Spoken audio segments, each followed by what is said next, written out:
Well, good evening. My name is Sam Blaisline. Welcome to my YouTube channel. Yeah, this evening we're here in Adams County in the Susquehanna Valley, and this is the railroad I work for, and we got a big tie project going on, and right now we're in Biggerville, PA, and we have about 8,000 ties going in. Uh, and all these ties here that you see are made right here in Pennsylvania.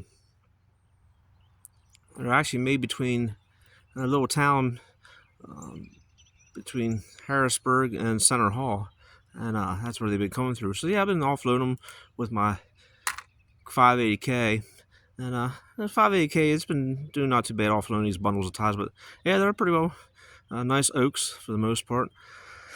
So yeah, the contractor was offloading machinery all day today. They had a crane in, and they went through and got these pieces of equipment offloaded, and I'm gonna go down through here and just take a look at them, and as you see him for the first time, it'll be the first time I see him. I had a chance because there was so many guys walking around and a lot of action going on. So yeah, I can go through here and take a look.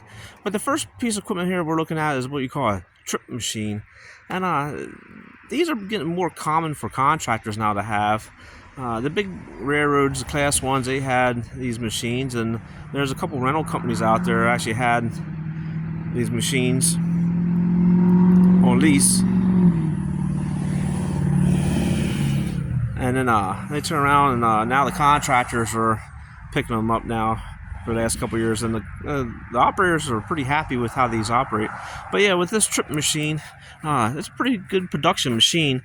With having that cab in the center and the beam in the center, the operator can see pretty well what he needs to look at, trying to get the ties pulled out. It has a two-head system, so this beam here slides out and then grabs the tie, and then also on the other side there's the same beam that slides out that side and pulls. The biggest thing is with this machine, it has to have some kind of tie to grab. If you have a really bad tie, a lot of times this breaks the ends off, then you have to use a new tie to sort of ream out the old tie. But then this here is the jack beam. So the jack beam goes down and the carriage rides on the rail down here with these rollers, and it automatically grabs the rail with these two rollers here, picks it up and picks the rail off and gets a little bit of weight off, so that way when the tie is slid out, the tie plate has no weight of the rail. So yeah, that's a trip machine. That's that. And this machine here is the spiking machine, and they used the crane this morning and centralized right there. There's lifting lugs right there, and just picked it right up. I was pretty surprised how the crane just picked it right off the trail or sat on the rail. But yeah, this spiking machine is a two-man spiking machine, and it takes two guys to run it on both sides, and then sometimes they have a third person inside just loading. So yeah, they'll put the spikes in the back bin, and then that third person sits in the center seat, which is in there, and then the operators will slide the tray, spikes down the tray, and then right down in here is where the gun comes down, and there's little fingers that hold the spike vertical, and the anvil comes down, strikes it, and pushes it right in, and hammers it in. And this machine also has the capability of actually gauging. So inside here, right in here, there is a liner wheel.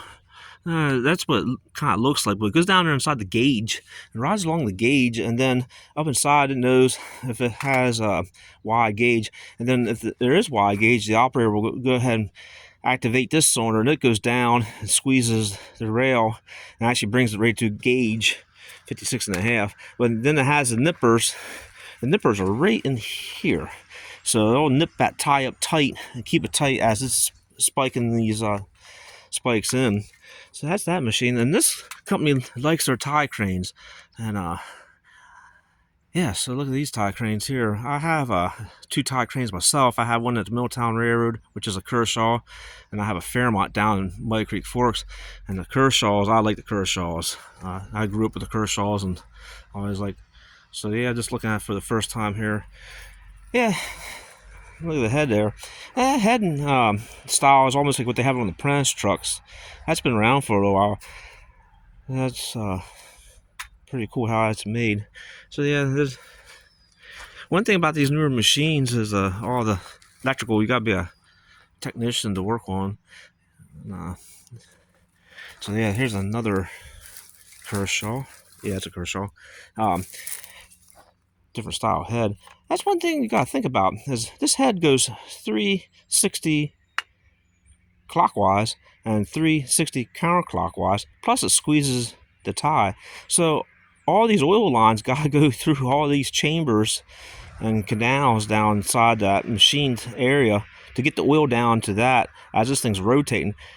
That's pretty complicated machine shop work, how that was made. So, and also too, with the tie cranes, you gotta think that it has air brakes on down there. Right there's the air brakes chambers, and the air compressors up here on top, back where the motor is. So the air has to go down, plus all the oil has to go down through the center of the car body, and with the house rotating. So that's a pretty complicated manifold in there too. But yeah, look at this new machine. That's pretty cool. Never seen a light rack like that. That's pretty cool with the beacon. I like that idea. That's neat. Yeah, pretty cool. They came a long way with they actually installed these European safety bumpers. That's why I sort of refer to them. And what they're for is, in case if you get a labor or somebody shouldn't be in there, and you have a fighting chance of not getting maimed.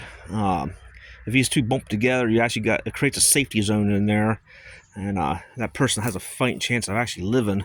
They started putting on the machines, on the newer machines, and I've been starting to see that on a lot of the newer machines.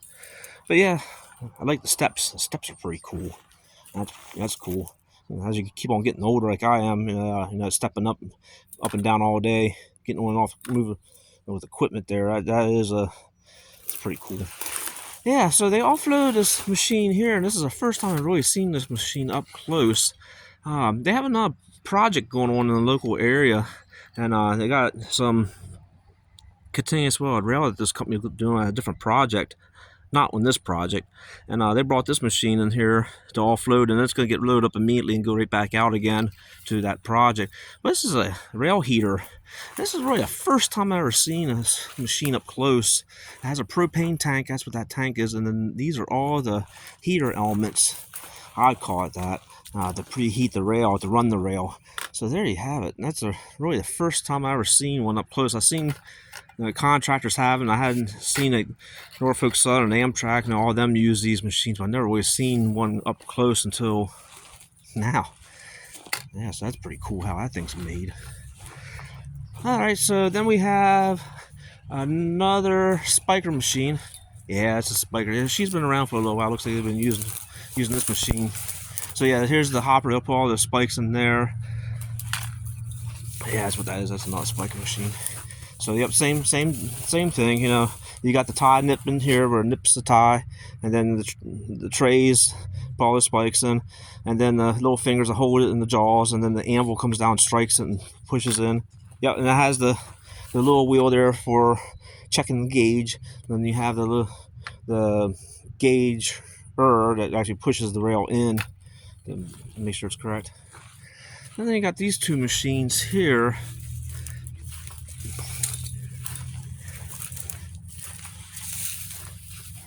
Okay, so these are spike pull machines. Okay, that's what this is. So down here is the working part of the machine for pulling spikes straight out.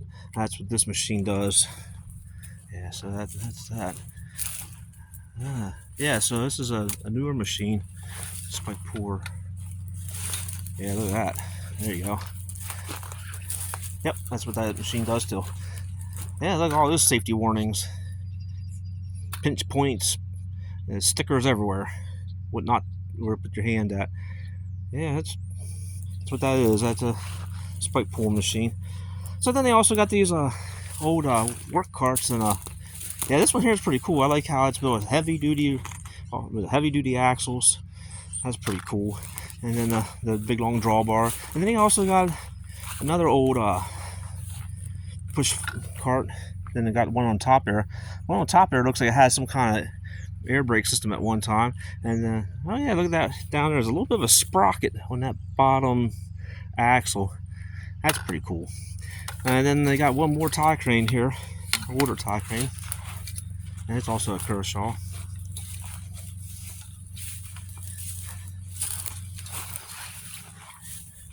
Yeah, that was the old leasing company. That company's still around yet. That does leasing.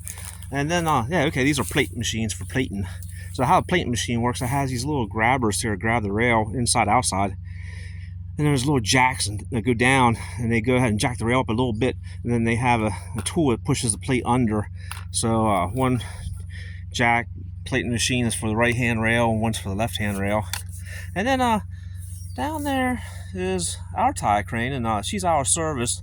I got a bad axle on her, and that has that's a tie crane built back in 1978, and it has the 353 Detroit in, and yeah, that's the machine I run all the time. So I gotta go ahead and get her spruced up, painted up, and get that axle back in her. And that was one of my first tie cranes I ever ran before when I worked here the first time. And yeah, I still have her here yet, so we'll get her spruced up.